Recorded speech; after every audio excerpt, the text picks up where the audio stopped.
नमस्कार, मैं नितिशा बंसल स्वागत करती हूं आपका खास मुलाकात के एक और नए एपिसोड में। हर बार शुरुआत में, कार्यक्रम की शुरुआत में मैं कहती हूं कि एक खास शख्सियत से आपकी आज मुलाकात करवाएंगे, लेकिन आज जिनके रूबरू हम हो रहे हैं वो वाकई एक बहुत ही खास व्यक्तित्व हैं। बहुमुखी प्रतिभा के धनी हैं, गायक भी हैं, अभिनेता भी हैं, नेता भी हैं और साथ ही संगीत निर्देशक भी हैं। बंसल न्यूज पर बहुत स्वागत करना चाहूंगी उनका, जिन्हें लोग प्यार से कहते हैं जिया हो बिहार के लाला, बाघ का करेजा वाले हिंद के सितारे। जी हाँ, ठीक समझ रहे हैं आप। आज हमारे साथ हैं मनोज तिवारी जी, जो कि उत्तर पूर्वी दिल्ली से सांसद है और भाजपा के एक सिपाही हैं। बहुत बहुत स्वागत है मनोज जी, कैसे हैं आप? Thank you very much. हम बहुत अच्छे हैं आजकल। दिल्ली की जीत के बाद बहुत अच्छे हैं। इस समय तो हम बहुत अच्छे हैं। वैसे अच्छे ही रहते हैं हम, लेकिन अब हम बहुत अच्छे हैं। अच्छा। क्योंकि दिल्ली में भी अपनी सरकार है, देश में अपनी सरकार है ही। देश के लोगों को इस सरकार का लाभ मिल रहा है, अब दिल्ली को लाभ देने की तैयारी है। अच्छा, इस बार तो दिल्ली में जब कैंपेन चल रहा तो सुर भी आपके ही गूंज रहे थे, और क्या जबरदस्त गूंजे हैं। बहाने नहीं, अब बदलाव चाहिए, दिल्ली में भाजपा सरकार चाहिए। कहाँ से ये थॉट आया था? क्योंकि मैंने देखा था आपने 8-9 पहले ही ये कह दिया था कि अब की बार तो आम आदमी पार्टी का पत्ता साफ होने वाला है और कमल खिलने वाला है। तभी लिख दिया था क्या ये गाना? कैसे ये गाना आया? और हाँ, गाने का तो एक प्रोसेस होता है, पूरी टीम होती है। हाँ। तो एक टीम गेम है। जब हम गाना तैयार करते हैं तो पहले एक स्लोगन तैयार हुआ था, बहाने नहीं बदलाव चाहिए। हम लोगों ने एक स्लोगन तैयार किया था, अब नहीं सहेंगे, बदल के रहेंगे। फिर ऐसे ही बहुत सारे थॉट होते हैं। क्या ये है हमारी दिल्ली? गंदी हवा, गंदा पानी, गंदगी से भरी यमुना जी, क्या ये है हमारी दिल्ली? तो ऐसे बहुत सारे चीज टीम बैठती है। ये लाइन आया तो चूंकि मैं तो लिरिक राइटर हूँ, कंपोजर हूँ, सिंगर हूँ, बिल्कुल। तो इसके साथ से जब बैठता हूँ तो टीम भी थोड़ा हमको तवज्जो देती है, भाई साहब इसमें आपका इनपुट चाहिए, क्योंकि वो फ्री में मिल जाता है ना। पर तो बहुत लोगों को तो बहुत पेमेंट लेते हैं लोग, इंटेलेक्चुअल प्रॉपर्टी है। मगर हम लोग के लिए तो पार्टी, भारतीय जनता पार्टी, लोगों की सेवा, तो उसी में आया था बहाने नहीं बदलाव। तो हमने इसको गाना बना लिया। अच्छा। कि बहाने नहीं बदलाव चाहिए। अब तो दिल्ली का हर व्यक्ति, उसमें मंच पे भी जब गाना हिट हो गया तो हम लोग इतने ही कहते, बहाने नहीं, तो पूरा आदमी 10,000 आदमी गा रहे बदलाव चाहिए, दिल्ली में भाजपा सरकार चाहिए। छोटे छोटे बच्चे गाने लगे।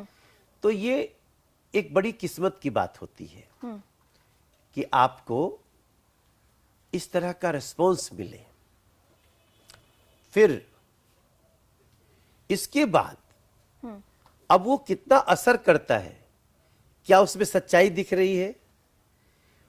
फिर लोग सोचना शुरू करता है कि ये सरकार सही में बहाने ही करती रहती है। तो एकदम बहुत सही जगह जाके बैठ गया कि अब बहाने नहीं। क्योंकि जब हम याद दिलाते थे लोगों को ना, तो हाँ बहाना तो करता है ये। पता चला सड़क टूटी है, मोदी जी काम नहीं करने दे रहे हैं। तो पता चला कि बसें नहीं आ रही हैं, मोदी जी काम नहीं करने दे रहे हैं। तो मोदी जी तो अभी 29 तक के लिए है ही हैं। तो हुआ कि इसको हटाओ, अब मोदी जी ही से, तुम्हारा बहाना नहीं चाहिए। फिर ये गाना हिट हो गया बहुत। और उस गाने के अंदर की भी जो बातें थी वो बहुत टची थी। 10 साल से झेले खूब बहाने हमने, दिल्ली के मालिक बन बैठे लगे हो सबको ठगने, बहुत सहेलियां नहीं सहेंगे, करना है ऐलान, कूड़े कचरे गंद मिटा के बदलो दिल्ली की पहचान। लोगों ने कहा यस, करना है। देखिए नितिशा जी, चुनाव बहुत महत्वपूर्ण चीज है। इस देश के लोगों को जानबूझ के चुनाव की गंभीरता से दूर रखा गया। अरे क्या जाता है तुम्हारे एक वोट से, क्या होने वाला है? तो लोग वोट देने के प्रति लापरवाह, उदासीन। ये नरेंद्र मोदी का युग है, इसमें तो कोई दो राय नहीं। 2014 से सारी politics, political thought, political culture Narendra Modi ji के कार्य से, उनके एग्जीक्यूशन से, उनके प्लानिंग से प्रभावित हो रही है। अब जो है लोग चुनाव में विचार करते हैं। आप देखिएगा अब जिसकी सरकार बनती है तो बनती है, या इधर बने या उधर बने, तो लोग अब चुनाव में शरीक होते हैं।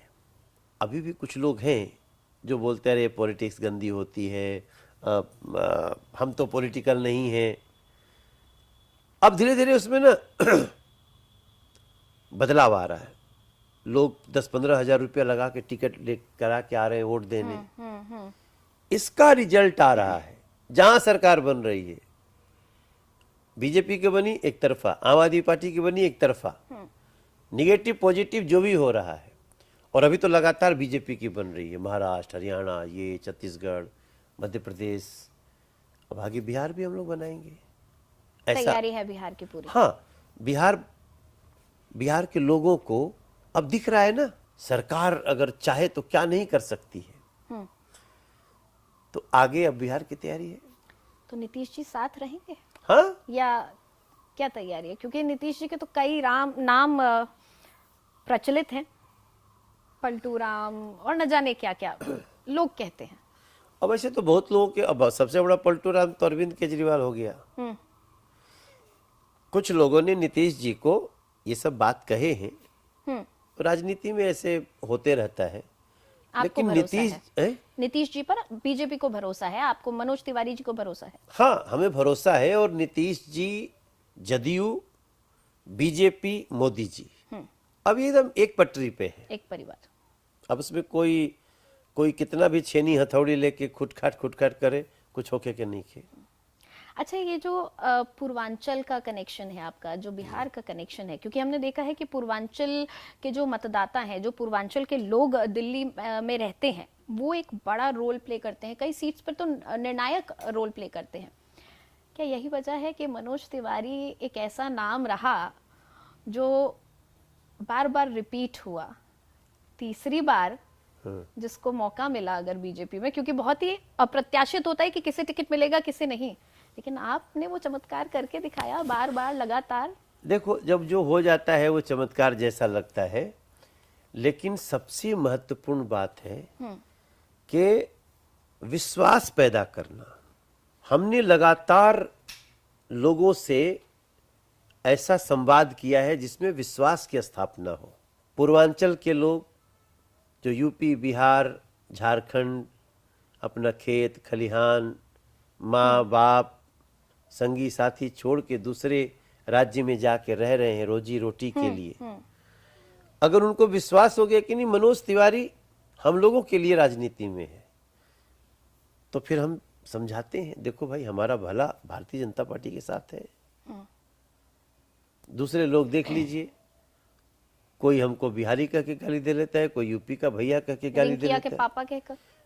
नहीं, वो तो सम्मान है। वो एक यूएसपी है आपकी, मुझे लगता है वो एक यूएसपी है, वो तो लोकप्रियता है जनता के बीच आपकी। अच्छा, आप आम आदमी पार्टी के संदर्भ में बोल रहे हैं? जी, बार बार केजरीवाल जी यही कहते हैं। हाँ, वो सब तो मूर्ख है ना, उनको पता ही नहीं रिंकिया के पापा का मतलब क्या है। रिंकिया के पापा तो मतलब बेटी का पिता हुआ, ये बेटी के पिता को भी नहीं छोड़ते हैं, तो उनका तो सजा मिल गया उनको। लेकिन पूर्वांचल से लोग आए हुए उनको लालची बोल देना कि 5 लाख रुपया का इलाज करा के जाते हैं 500 रुपये का टिकट लेके, तो ये सब तो लगता है इधर। ये देश है हमारा, हम कहीं भी जाके काम करेंगे, हम तो श्रम हमारी शक्ति है। तो उसको कुछ लोगों ने जब हे दृष्टि से देखा तो लोकतंत्र की ताकत हम लोगों ने दिखाई।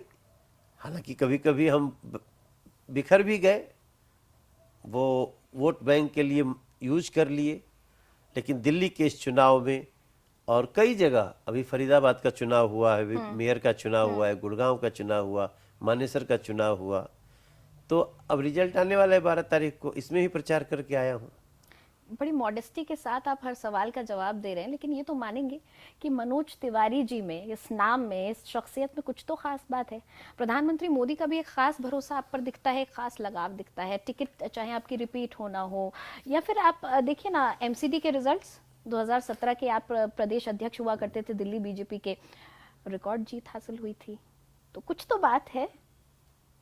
अब वो तो आप लोग देखोगे, हम तो एक सिपाही की तरह काम कर रहे हैं, एक सैनिक की तरह।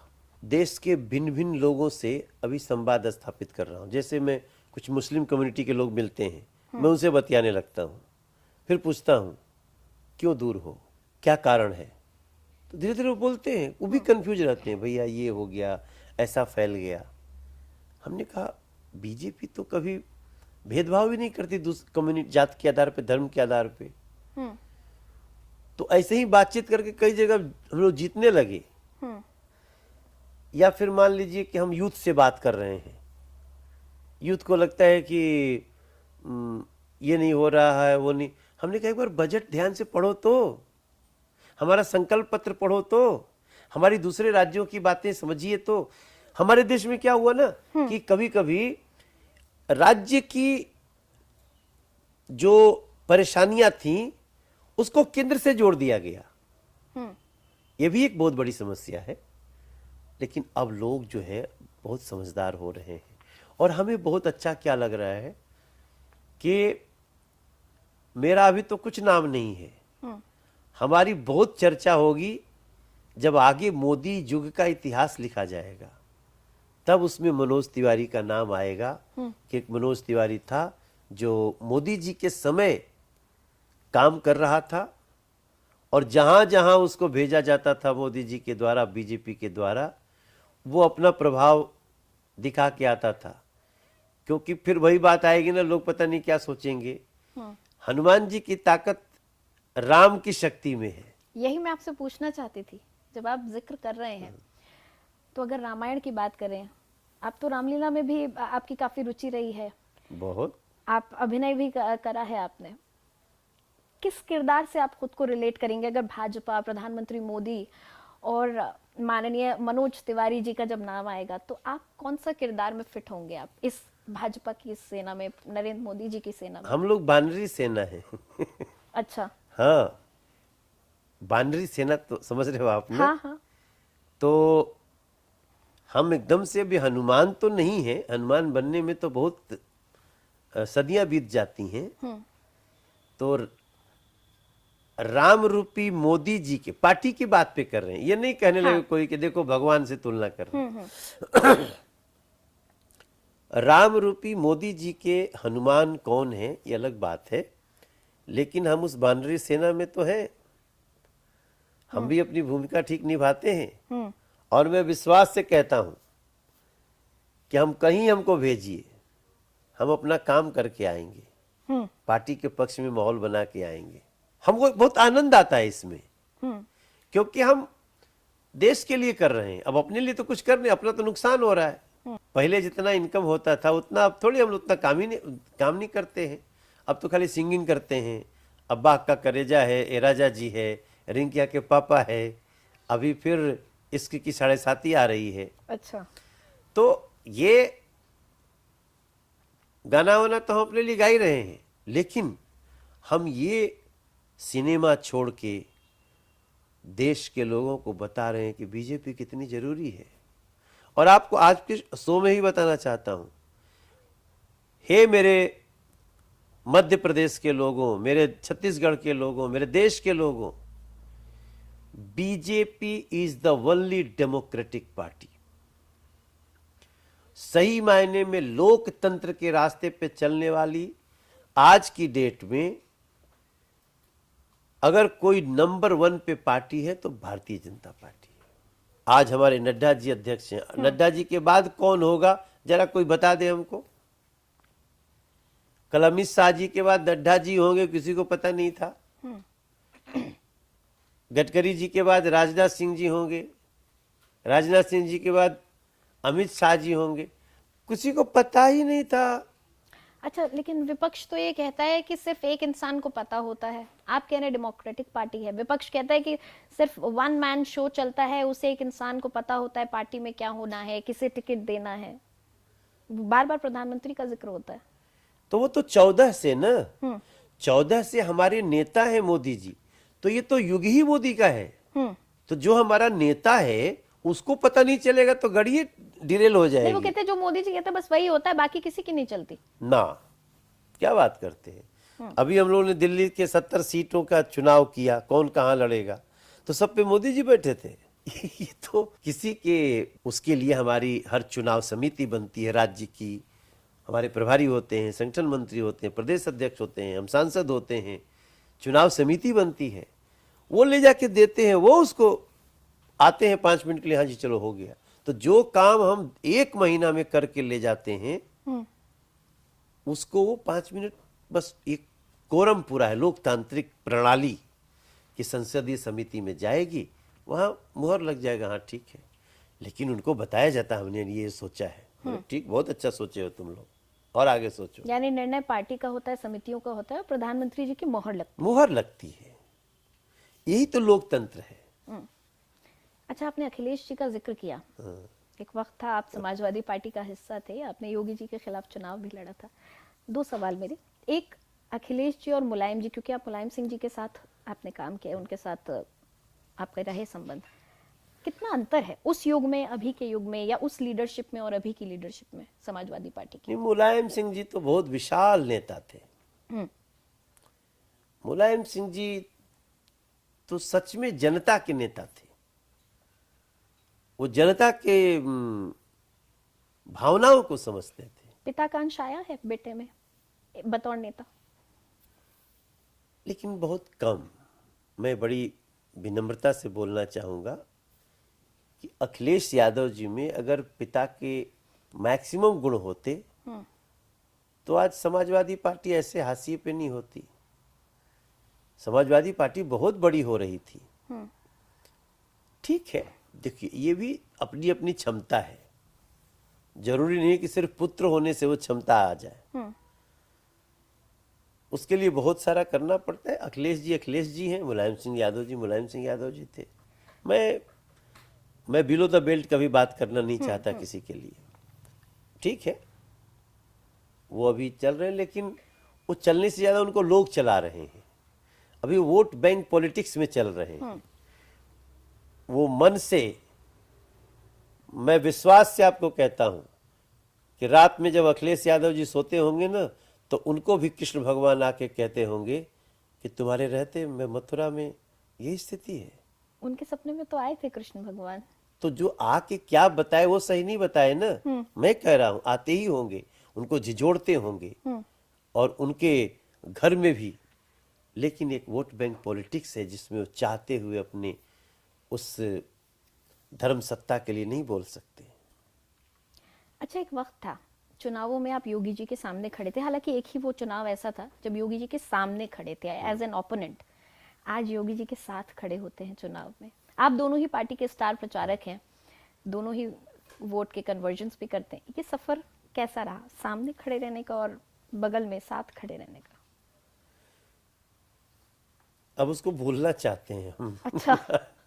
जो सामने खड़े थे उसमें भी सीखने को बहुत कुछ मिला, लेकिन हम जब सामने भी खड़े थे तो बड़ी मर्यादा में खड़े थे। आज भी अब मान लीजिए हमको और योगी जी को कोई चाहे कि हमारे में रिफ्ट हो जाए, तो उस समय की बातें निकालेगा। देखो देखो आपके बारे में क्या बोल रहे हैं मनोज तिवारी। तो आपको कोई ऐसी बात नहीं मिलेगी। बल्कि जब हम लोग चुनाव में मिले भी हैं तो हमने प्रणाम किया उनको, क्योंकि वो एक बहुत ही बड़े पीठ के पद पे थे जी। तो उस नाते मैं उनको हमेशा प्रणाम ही करता था।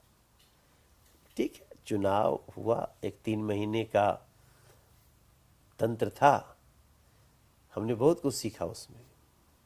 और उसमें जो सबसे बड़ा सीखा कि योगी को हराने की मत सोचो, योगी से कुछ सीखने की सोचो। वाह, ये हमको मिला उसमें। योगी को हराने की मत सोचो, योगी से कुछ सीखने की सोचो।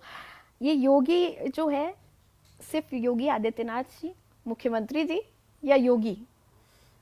मेरा विस्तृत अर्थ भी है और स्पेशली मैं योगी आदित्यनाथ जी के लिए भी बोल रहा ये हूँ। तो एक नेता वाला जवाब आपने इस वक्त दे दिया, बड़ा ही डिप्लोमेटिक। नहीं, तो मैं इसमें योगी आदित्यनाथ जी को भी ध्यान में रख के बोल रहा हूँ। योगी आदित्यनाथ जी को भी हराने की मत सोचो, योगी आदित्यनाथ से कुछ सीखने की सोचो। सीखने की। अच्छा, पूर्वांचल, जाहिर तौर पे आपका लगाव तो होगा ही पूर्वांचल से, बिहार, बीएचयू, तमाम आपका नाता है। मैंने देखा आपने अपने आवास के लिए भी खुलेआम कहा है कि ये तो पूर्वांचल आवास है, ये आपका आवास नहीं है। बहुत पता करके आए हो आप। पूर्वांचल आवास है, बकायदा पता बताया है आपने, 24 मदर टेरेसा रोड, और लोगों से कहा है ये वो जगह है, पूर्वांचल का कोई है, आप आए, समस्या का समाधान भी होगा। यहाँ तक कि शायद खाने पीने की भी व्यवस्था है कि किसी को दाल चावल और दाल भात चोखा, चोखा। दाल भात चोखा भी, मतलब देखिए, वैसे ना आपको पानी की तरह ही होना चाहिए। गिलास में रखा गया तो गिलास की तरह हो गए, केतली में रखा तो केतली की तरह हो गए, नदी में गए तो नदी की तरह बहने लगे। फिर आपके नेचर पे लोग विश्वास करते हैं। कभी जकड़िए मत। हम लोगों से सुनते ज्यादा हैं, उनको सुन करके, और भगवान ने इतना बड़ा मौका दिया है, 140 करोड़ आबादी में एक व्यक्ति, एक छोटे से गांव, जिसके घर में कोई गांव का प्रधान भी न रहा हो, उसको इतना बड़ा जिम्मेदारी नरेंद्र मोदी जी के समय में मिल रहा हो, तो उसको हम सस्टेन करना चाहते हैं, लंबा करना चाहते हैं, और ये सेवा चल रही है। रही जहाँ तक बात पूर्वांचल के लोगों की, तो पूर्वांचल के लोगों का ये भाई, निश्चित रूप से मैं पूर्वांचल का हूँ, तो इसको पूर्वांचल भवन न बोलूँ तो क्या बोलूँ। और दाल भात चोखा खाली पूर्वांचल के लोग ही नहीं, कोई आ गया कहे कि भाई हमको थोड़ा सा भूख लगी है, तो उसको दाल भात चोखा मिल जाएगा। अच्छा, देखिए आपकी पहचान बहुत सारी है, आप एक गायक, अभिनेता, राजनेता, लेकिन आपके दिल को जो पहचान सबसे ज्यादा छूती है वो कौन सी है? नहीं, मेरा गायक, मैं अपने गायक को बहुत प्यार करता हूँ। हाँ, और रोज कुछ न कुछ तैयारी करते रहता हूँ। अभी भी जब आपसे बात करके जाऊंगा तो 10 मिनट रियाज करूंगा, तभी सोऊंगा। अच्छा। हाँ, लेकिन मैं अपने हर किरदार से, हर व्यक्ति अपने जीवन में कई किरदार निभाता है। मैं पिता भी हूँ, बिल्कुल, मैं पति भी हूँ, मैं बेटा भी हूँ। तो माँ बनारस रहती हैं, पत्नी संजोग से बहुत सहयोगी मिल गई हैं, और बच्चों को टाइम भी देना पड़ता है। मैं बच्चों को स्कूल भी जाता हूँ उनको लेने। अच्छा। हाँ, इतने बिजी शेड्यूल के बाद भी हाँ, कितना मैनेज कर पाते हैं आप ये सब? नहीं, सब मैनेज करता हूँ, कोशिश करता हूँ कि पूरा सब कुछ हो जाए। जहां नहीं हो पाएगा क्षमा मांग लेंगे। देखो, अगर आप साफ मन से, त्रुटि भी हो गई तो समझने वाला समझ लेगा। अगर गंदे मन से आप सही बात भी करोगे तो लोग नहीं समझ पाएंगे। अच्छा, कोई हुनर अभी है ऐसा बाकी जो मनोज तिवारी जी ने छुपा के रखा हो, आपकी इस बहुआयामी व्यक्तित्व का कोई ऐसा पहलू, क्योंकि आपने लिख भी लिया, गा भी लिया, कंपोज भी कर लिया, जनता की सेवा में भी पहुंच गए, कुछ बाकी है? झूठ बोलना नहीं आया। कुछ लोग इसको भी खूबी समझते हैं कि नेताओं में तो खास तौर पे ये माना जाता है कि ये खूबी है, आपको झूठ बोलना आना चाहिए, खास तौर पे मंच से जब वोट मांगने जाते हैं। नहीं, हम नहीं बोल पाते हैं अभी नहीं, बहुत। अच्छा, आप जब चुनाव प्रचार के लिए गए तो लोगों ने कहा होगा ना, नाली की समस्या, पिछले साल पानी की भी काफी समस्या थी, कई जगह पीने का पानी नहीं था। हाँ, तो मेरी एक आदत है, मैं जनता से इस बात पे लड़ूंगा नहीं कि अरे मेरा काम नहीं है, किसी और का काम है, क्योंकि मैं सांसद हूं। मैं सवाल जवाब तो किसी से कर सकता हूं ना, मैं सवाल जवाब किसी से कर सकता हूं, मैं चिट्ठियां लिख सकता हूं, क्वेश्चन रेज कर सकता हूं, लेकिन मुझे ये पता है कि अगर लोकल गवर्नमेंट ये नहीं कर रही तो नहीं हो पाएगा। मैं हल्ला कर सकता हूं, उसमें हम जनता को समझाने की कोशिश करते हैं, थोड़ा टाइम लगता है। अब जैसे एक घटना घटी, मैं चुनाव प्रचार में गया था, संसद का चुनाव हो रहा था, एक जगह गए, मार पानी सड़क पे लगा हुआ है, तो एक माता जी थी, चिमट गई हमसे। अच्छा। वोट मांगने आए हो? ये देखो पानी ऐसा कैसा सड़क पे चल रहा है, तुमको शर्म नहीं आती वोट मांगते हो। बहुत हार्ड वर्ड बोली। अब भाई पीडब्ल्यूडी की रोड है, आम आदमी पार्टी की सरकार है, तो हमने उनसे कहा कि माता जी अब क्या करें, ये हमारे अच्छा बगल में ही मेट्रो की लाइन जा रही थी। अच्छा। मैंने कहा देखिए 5,000 करोड़ रुपया लगा है, मैं मुकुंद ये वजीराबाद गांव में। अच्छा। मैंने कहा देखिए मेट्रो हमारे बस में है, तो कहीं मेट्रो बना सकते हो, तुम सड़क नहीं बना सकते हो। मैंने कहा माता जी ये क्या है, तो हमारे पीछे एक आदमी था, अरे तिवारी जी छोड़ो यार, बोल दो कि हाँ बनवा देंगे। तो हमने कहा कैसे बनवा देंगे, जो हमारा कार्यकर्ता था ना, मैं उससे चिमट गया, कैसे बोल दे बनवा देंगे, तुम लोग ये बात समझाते नहीं हो कि सरकार वो दूसरे की है। अब वो माता जी उनको डांट रही थी, उनको समझ में नहीं क्या हुआ, ये आपस में दोनों बतियाने लगे। तो थोड़े समय में हमने कहा देखो भाई, वोट मिले ना मिले, मैं झूठ नहीं बोलूंगा, ये सड़क तब बन पाएगी जब दिल्ली में आम आदमी पार्टी की जगह बीजेपी की सरकार आएगी। हमारा आदमी था वो, बाद में फिर हमको भैया बोल देना चाहिए ना, का झूठे। हमने कहा अरे भाई यही तो समझाना है, तो नहीं होता हमसे। नहीं देखिए या तो मैं बोलूंगा नहीं, हाँ, बोलू झूठ नहीं बोल सकता कि हाँ मैं बनवा दूंगा ना, अरे बनवा दो। यहाँ भी जब आपने कहा तो एक तरीके से आपने वोट ही तो अर्जित किया अपनी पार्टी के लिए, क्योंकि आपने बता दिया देखो ये काम तब होगा जब हमारी सरकार होगी। हाँ तो सच बोले ना। हाँ, ये भी तो एक हुनर है ना आपका कि कैसे आपको वोटर को ये समझाना है। आपने ले दे के बात अपनी वोटर तक पहुंचा दी कि आपको वोट हमें देना, आपने वोट मांग ही लिया उनका। हाँ, और ये बात भाजपा समझा रही है जी कि वोटर ही मालिक है, हम तो सेवक हैं। प्रधानमंत्री अपने को प्रधान सेवक कह रहे हैं, तो हम तो छुपा ही नहीं रहे हैं। कौन प्रधानमंत्री आज तक अपने को सेवक बोला, राजा बोलते हैं, सब बोलते थे लोग। हम लोग सेवक भाव में चल रहे हैं, इसलिए भाजपा को सफलता मिल रही है। और आगे आज आपको बताऊं, बंसल न्यूज के इस इंटरव्यू में आप नीतिशा जी, आप और पूरे लोग याद रखिए, ज्यादा दिन दूर नहीं, अगले 10 साल में देश में सिर्फ भारतीय जनता पार्टी ही विश्वास अर्जित कर पाएगी लोगों का, क्योंकि छल बल प्रपंच ये सब नष्ट होता जा रहा है। और हम अपनी सच्चाई से, भारतीय जनता पार्टी का कोई भी कार्यकर्ता बैठेगा उस कुर्सी पर, वो न्याय करेगा, उसको अन्याय करने ही नहीं देंगे। अन्याय करेगा तो उसको खुद कुर्सी से हटा देंगे। अच्छा, ये माता जी वाला किस्सा आपको याद है? तो अब तो पीडब्ल्यूडी मंत्री भी आपके हैं। हाँ? अब सड़क भी आपकी है, पानी की व्यवस्था भी, अब वो माता जी का दुख दूर करवाएंगे? शुरू हो गया, शुरू हो गया। हाँ हाँ, वो आपको बता रहा हूं पता, वो हमारे तिमारपुर विधानसभा का, वहां मेरा विधायक भी जीत गया, और हम उस सड़क को बनाने की तैयारी में हैं, और अगले साल भर में सब ठीक कर देंगे। साल भर के अंदर सब कुछ बढ़िया हो जाएगा? हाँ, वो हो जाएगा जहाँ वो की हो बात जाएगा। है। अच्छा मनोज जी, देखिए हमने देखा कि आपका सफर बड़ा ही रोचक रहा, और जिस भी क्षेत्र को आपने अभी तो छुआ, रोचक होने वाला है। वही मैं पूछ रही हूँ। देखिए जिस क्षेत्र को छुआ उसमें आपको कामयाबी हासिल हुई। अब इसे माँ का आशीर्वाद समझ लीजिए, भगवान या फैंस का प्यार, जो भी है। अगला पड़ाव आप क्या देखते हैं अपने लिए राजनीति में? इतना देखता नहीं इतना नहीं देखता हूँ। हाँ, मैं जो दूर तक देखता हूँ ना, वो समाज के लिए देख रहा हूँ, खुद के लिए नहीं। मेरी विजय मेरे समाज के, मेरे देश के। मैं समाज जब बोल रहा हूं तो देश की ही बात कर रहा हूं। अलग अलग कम्युनिटी, समाज जिससे देश बनता है, उसकी विजय में हमारी विजय है। और देखिए राजनीति में आने वाले लोगों को ना ये आध्यात्मिकता लानी पड़ेगी। लेकिन कुछ तो महत्वाकांक्षा होती है। नहीं होती है तो मिल जाए तो ठीक, नहीं तो कोनो बात क्या नहीं। मिल जाए? हैं? क्या चाहिए? देखो कोई भी आदमी चाहता है तो क्या चाहेगा, वो सांसद बना है तो सोचेगा मंत्री बन जाए, मंत्री बन जाएगा, उसमें कभी किसी राज्य में लह जाए, मुख्यमंत्री बन जाए। लेकिन उसके लिए मरना नहीं है, करना है।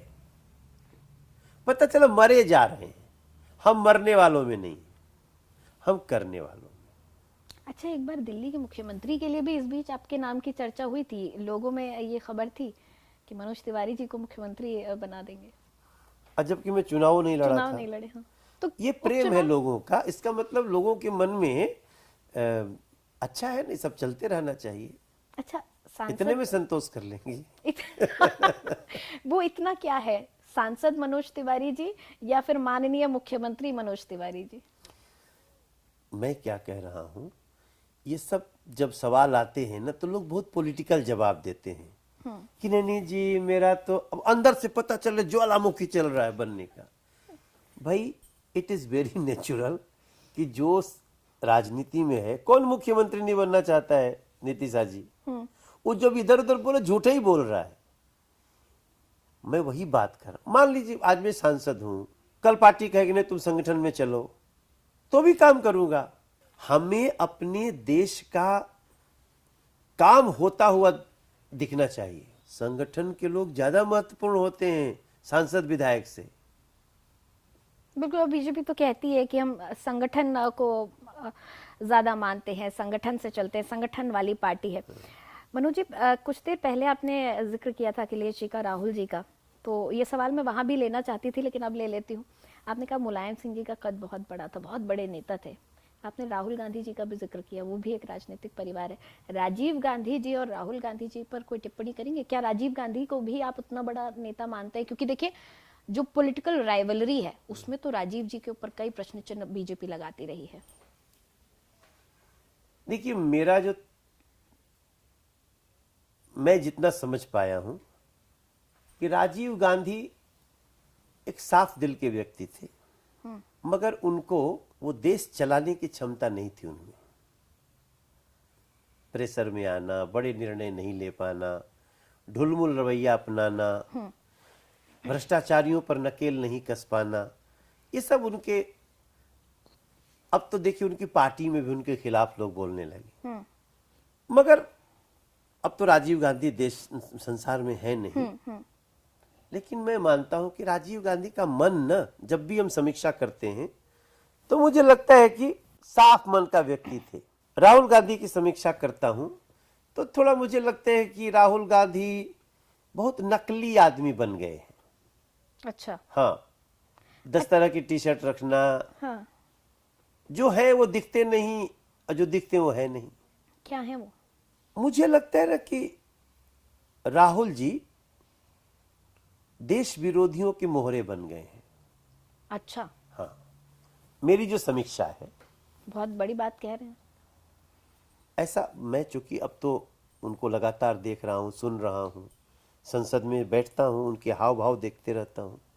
आप सोच सकते हैं कि कोई नेता प्रतिपक्ष हो और वो लोगों को लड़ाई करने के लिए उकसाता हो, और इतना हल्का व्यवहार, मतलब उसको क्या कहेंगे अंग्रेजी में, चीप बिहेवियर, भगवान का अपमान करना, कि दूसरे धर्म को अपशब्द बोलना, जो दिमाग में डाल दिया उसके आगे पीछे सोच ही नहीं, अपनी कोई सोच ही नहीं है। वो जहां बैठे हैं वो पद बहुत महत्वपूर्ण है, लेकिन उन पे देशद्रोही लोग हावी है। प्रियंका जी या राहुल गांधी? नहीं, अगर दोनों में ही तुलना करना है तो प्रियंका इज फार बेटर। अच्छा, अभी तो उन्होंने ठीक से प्रियंका जी। राजनीति में कदम रखा भी नहीं है अभी तो। अरे क्या बात करती हैं, अब राजनीति खत्म हो गई, अभी करी खत्म ही नहीं। अच्छा, खत्म हो चुकी उनकी राजनीति? अरे भाई, जिसका रायबरेली, जिसका सुल्तानगंज, सुल्तानपुर, जिसका अमेठी, जो कहा जाता हो कि इतना इनके गढ़ हैं और छोड़ के जाना पड़े वायनाड, तो खत्म है ना करियर। वायनाड में तो किसी को खड़ा करा दो भाई, वो जीत के आ जाएगा। अच्छा, वो तो सोनिया जी किसी के गले में कोई पट्टा बांध के भेज देंगी तो पट्टा कि कांग्रेस का है। वाकई कांग्रेस के पट्टे की बात कर रहे थे आप? नहीं, उसको अदरवाइज न लिया जाए। मेरा आशय मतलब पहचान, पटका होता है ना, पट्टा क्या होता है? पटका, कांग्रेस का पट्टा। हाँ, वो सिंबल, जी सिंबल दे दीजिए। अरे आप उसका कुछ दूसरा मीनिंग मैं ये नहीं कहना चाहता हूँ। जी जी, नहीं, आप काफी मर्यादित भाषा का इस्तेमाल करते हैं। आप किसी को भी सिंबल दे के भेज दो, किसी को पट्टा दे के भेज दो, तो वो जीत आएगा वायनाड से, कांग्रेस से। अच्छा, बिहार के लिए अब क्या तैयारी है, क्योंकि अब इसके बाद बिहार है, दिल्ली से आम आदमी पार्टी का पत्ता साफ हो चुका है, बिहार के लिए क्या तैयारी है अब, क्योंकि मैं मान रही हूँ कि आप स्टार प्रचारकों में से एक रहेंगे जरूर, क्या खास जिम्मेदारी कोई पार्टी आपको सौंप रही है? नहीं, मैं तो काम पे लग गया, अभी 3 दिन लगा के आया हूँ बिहार में। मैं तो गया, नारायणी तट पे गया, वहाँ पे विद्युत सौदागृह बनने का काम शुरू हुआ। नितिन गडकरी जी के मंत्रालय के प्रयास से हमने वो पिपरा कोठी के पास नारायणी नदी पे बहुत सुंदर घाट बनाया, राम घाट, सीता घाट। फिर हम अभी गोपालगंज में होली मिलन समारोह करके आए। हमारा काम जारी है। हम तो 24/7 इलेक्शन मोड में रहती है बीजेपी। हम इसीलिए तो चाहते हैं कि इलेक्शन एक ही बार हो जाए, वन नेशन वन इलेक्शन। हाँ, वैसा हो जाए तो मैं भी थोड़ा रिलैक्स हो जाऊंगा। देखिए, हर व्यक्ति का पार्टी में अपना उपयोग है। मैं समझता हूं हमारे जैसे लोगों का ये बहुत बड़ा काम है कि हम लोगों को पार्टी से जोड़े रहें। तो पार्टी से, सोसाइटी में अच्छा काम करने वालों से, अब आप देखिए, मैं रात में 2 बजे आपके साथ इंटरव्यू कर रहा हूँ। मेरी 7 बजे की फ्लाइट है, मुझे बंगलोर जाना है। मैं पिछले 37 घंटे से सोया नहीं हूँ। आपकी आंखें बता रही हैं। मैं सोया ही, बस गाड़ी में, फ्लाइट में सोया हूँ। मैं 7 की सुबह 6:45 बजे जगा हूँ, और 7 के बाद पूरा 7 गया, फिर रात गया, फिर 8 गया, और मैं अभी 2 बज रहे हैं, रात के 2 और बजने मैं पूरी वाले। फुल एनर्जी में आपको इंटरव्यू दे रहा हूँ। अब क्योंकि समय भी बहुत हो चुका है, तो चुनावी बातें भी बहुत हो गई, मनोज तिवारी जी के बारे में भी बात किया, माहौल होली का भी है, तो क्यों ना अब चलते चलते दर्शकों को होली आप अपने अंदाज में अगर मुबारकबाद दें, क्या कहेंगे? नहीं, मैं सभी लोगों को होली की बहुत शुभकामना देना चाहता हूं, और मेरी भगवान से प्रार्थना है कि आप सबकी होली खूब मंगल बीते। होली मंगल ही है, और याद रखिए, होली सामान्य नहीं है, होली साल के अंतिम महीने का प्रतीक है, होली बसंत का प्रतीक है। इस होली में हम लोग बहुत सारी बातें करते हैं। तो मैं गीत गाता हूँ कि रोरी बरसे अबीर रोरी बरसे, भर भर झोरी झोरी भर भर झोरी बरसे, धरती ओढ़लेस पियर चुनरिया, हरियर घुंघटा तान के। सरसों के जब फूल खिलते हैं ना, हाँ। तो मैं उसको कहता हूं कि ये धरती ने पीला चुनर ओढ़ लिया है। धरती पेन्हलेस पियर चुनरिया, हरियर घुंघटा तान के, चले हैं सब लेके हो या बिरिया, रंग गुलाल के सान के।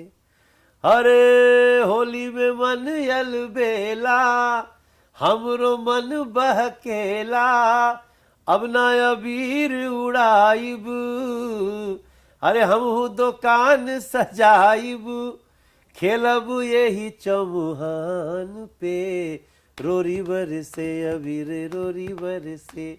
आप सब लोगों को अबीर गुलाल की होली, बंसल न्यूज़ देखने वाले सभी लोगों को बहुत बहुत बधाई।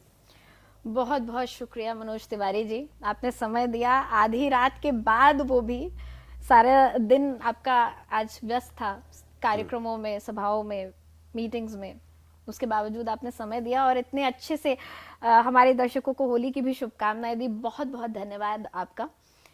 आशा है मेरी तरफ से भी बहुत बहुत बधाई। आशा है इसी तरह से आप लोगों का मनोरंजन भी करते रहेंगे, और जो सेवक आप खुद को कह रहे हैं, आपके अंदर का वो सेवक भी इसी प्रकार जीवंत रहेगा और लोगों में खुशियां बांटता रहेगा। बहुत बहुत धन्यवाद।